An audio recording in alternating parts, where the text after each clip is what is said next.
Hello, ഇന്ന് വീണ്ടും ഞാനൊരു ഗെറ്റ് റെഡി വിത്ത് മീ ആയിട്ടാണ് വന്നിരിക്കുന്നത്. ഇന്ന് ആദിയുടെ കസിൻ്റെ എൻഗേജ്മെൻറ്റാണ്. അപ്പോൾ അതിന് പോകാൻ വേണ്ടിയിട്ട് റെഡി ആവാനുള്ള പരിപാടിയാണ്. അങ്ങനെ എൻ്റെ പ്രോപ്പർട്ടീസ് ടൂൾസ് ഒക്കെ ഞാൻ എടുത്തു വെച്ചിട്ടുണ്ട്. ഇനി ഓരോന്നോരോന്നായിട്ട് തുടങ്ങാം.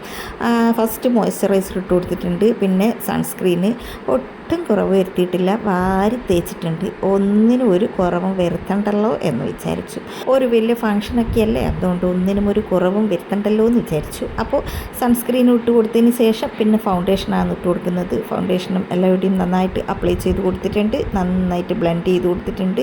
കറക്റ്റ് എന്തെങ്കിലും പരിപാടി വരുമ്പം തന്നെ എൻ്റെ മുഖത്ത് മിനിമം ഒരു കുരു, ഇന്ന് ഭാഗ്യത്തിന് ഒരു കുരുവേ ഉള്ളൂ. അപ്പോൾ കുരു വരിക എന്നുള്ളത് ഒരു സർവ്വസാധാരണമായിട്ടുള്ള പരിപാടിയാണ്. അങ്ങനെ ഫൗണ്ടേഷനും ഇട്ട് കൊടുത്തതിന് ശേഷം പിന്നെ കൺസീലർ ഇട്ട് കൊടുത്തിട്ടുണ്ട്. അതിന് ശേഷം പുരികം വരച്ച് കൊടുത്തിട്ടുണ്ട്. പിന്നെ ബ്ലഷ് നന്നായിട്ടൊന്ന് ചുവന്ന് തൂട്ടിക്കട്ടെ എന്ന് വിചാരിച്ച് ബ്ലഷും നന്നായിട്ട് ബ്ലെൻഡ് ചെയ്ത് കൊടുത്തിട്ടുണ്ട്. അതിന് ശേഷം കണ്ണെഴുതി കഴിഞ്ഞതിന് ശേഷം മുഖത്തെ ഏകദേശ പരിപാടികളൊക്കെ തീർന്നിട്ടുണ്ട്. അതിന് ശേഷം പിന്നെ ഡ്രസ്സ് ചേഞ്ച് ചെയ്തു. പിന്നെ മാല ഏതിടണം എന്നുള്ള കൺഫ്യൂഷനിലായിരുന്നു ഞാൻ. എനിക്ക് ചൂസ് ചെയ്യാൻ കുറച്ച് ബുദ്ധിമുട്ടായത് കാരണം ഞാൻ ഓഡിയൻസ് പോൾ തിരഞ്ഞെടുത്തു. ഇതുമാണ് 2 മാലയാണ് എൻ്റെ കയ്യിൽ ഉണ്ടായിരുന്നത്. ഇതിന് ഞാൻ ഇടാമെന്ന് വിചാരിച്ചിരുന്ന 2 മാലയായിരുന്നു. കമ്മലിന് പിന്നെ വേറെ കുറേ ഓപ്ഷൻസ് ഒന്നും ഞാൻ എടുത്തിട്ടുണ്ടായിരുന്നില്ല. ഇത് ഇടാമെന്നായിരുന്നു ആദ്യമേ മനസ്സിൽ വിചാരിച്ചിട്ടുണ്ടായിരുന്നത്.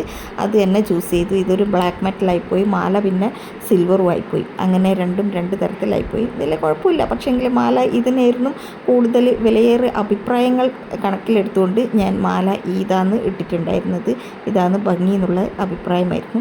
അങ്ങനെ ആ മാലയിട്ടു. അടുത്തത് മുടികെട്ടലാണ്. മുടികെട്ടൽ പരിപാടിയിലേക്കാണ് അടുത്തത് കിടക്കാൻ പോകുന്നത്. മുടികെട്ട ഞാൻ എങ്ങനെ കെട്ടും എന്ന് തീരുമാനിച്ചിട്ടുണ്ടായിരുന്നില്ല. വെറുതെ ഇങ്ങനെ വലിച്ചു വാരി ഇതുപോലെ കെട്ടാമെന്നായിരുന്നു വിചാരിച്ചിരുന്നത്. പക്ഷേ അതിനൊരു മനി ഉണ്ടായിരുന്നില്ല. അതുകൊണ്ട് ലാസ്റ്റ് ഇതുപോലെ തന്നെ കെട്ടി. പിന്നെ പൊട്ട് അതിൻ്റെ ഇടയ്ക്ക് ഞാൻ വെച്ചിട്ടുണ്ടായിരുന്നു. എല്ലാം കഴിഞ്ഞ് ഡ്രസ്സെല്ലാം ഇട്ട് കഴിഞ്ഞിട്ടാണ് ഞാൻ ഭക്ഷണം കഴിച്ചത്. അതുകൊണ്ട് ലിപ്സ്റ്റിക്ക് കുറേ വൈകിട്ടാണ് ഇട്ടത്. ലാസ്റ്റ് അത് ലിപ്സ്റ്റിക്ക് ഇട്ടിട്ടുണ്ടായിരുന്നത് ഭക്ഷണം കഴിക്കുമ്പോൾ പോകണ്ടല്ലോ എന്നുള്ളതുകൊണ്ട്. അപ്പോൾ പരിപാടികളൊക്കെ കഴിഞ്ഞു. ഇനിയിപ്പം ലാസ്റ്റ് ഫൈനൽ ലുക്ക് കാണിക്കാൻ പോകാമെന്ന്. അതിൻ്റെ ഇടയ്ക്ക് കുറച്ച് വളയിട്ടിട്ടുണ്ടായിരുന്നു. അപ്പുറം ഇപ്പുറമായിട്ട് കുറച്ചായിട്ട് ഇട്ടിട്ടുണ്ടായിരുന്നു. അപ്പോൾ കുറഞ്ഞു പോയി എന്നുള്ളതുകൊണ്ട് എല്ലാം കൂടി വാരി വലിച്ച് പിന്നെ ലാസ്റ്റ് ഒരു കൈക്കാണ് ഇട്ടിട്ടുണ്ടായിരുന്നത്. ഞാൻ ഫൈനൽ ലുക്ക് കാണിക്കാമെന്ന് വിചാരിച്ചിട്ട് എടുക്കുന്നതാണ്. പക്ഷേ ഈ പെണ്ണ് ഒരു തരത്തിലും എന്നെ ഫൈനൽ ലുക്ക് കാണിക്കാൻ മുടിയുന്നില്ല. ലാസ്റ്റ് എങ്ങനെയല്ലോ ഓളെ വണ്ടിയിൽ കയറ്റി ഇരുത്തിയിട്ട് ഞാൻ ഫൈനൽ ലുക്ക് കാണിക്കുന്നത്. അപ്പോൾ ഇതാണ് ഫൈനൽ ലുക്ക്. അപ്പോൾ ഓക്കെ.